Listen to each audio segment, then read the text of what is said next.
Well, credit Southern Miss, outstanding basketball team, and congratulate them on winning the title. I thought they had great energy in the first half, especially on the defensive end.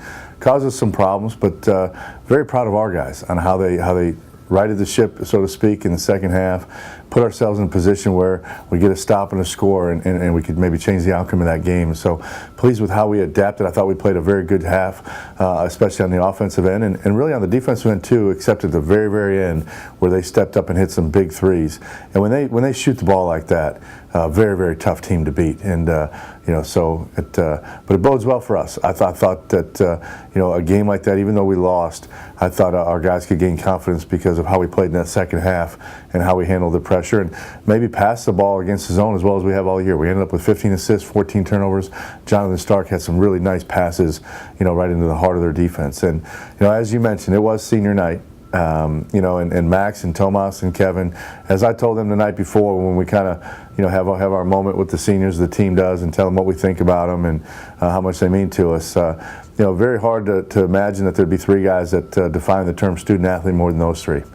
Character, service, the way they are in the classroom, and then the effort they give. All of them have battled different things throughout their career, but they show up every day, really work hard, and I think their leadership is reflected in the success of this year's team.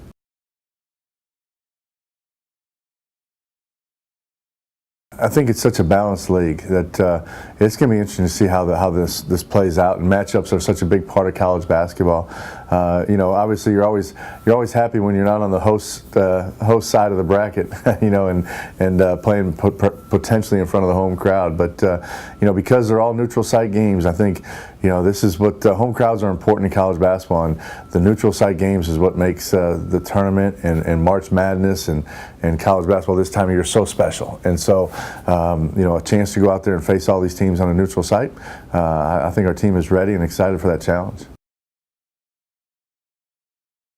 Unfortunately, for us, I think it's even though it's a large arena, it's not a dome or something like that where the shooting backgrounds might be really, really different. And we'll get a chance to get in there on Tuesday.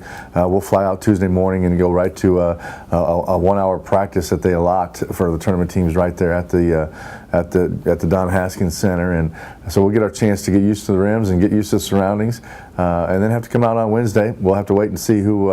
You don't get really any more preparation than the team you're playing because you have to wait to see who you're going to play. And then this, no matter what happens, the team you play will be playing with a lot of confidence because they will have won the night before. And that's always an interesting dynamic. You want to get that bye, but that bye really only helps you once you advance into the tournament. But that out of the gate, it can make for a challenging moment because that team's coming off a win the night before and feels really good about themselves.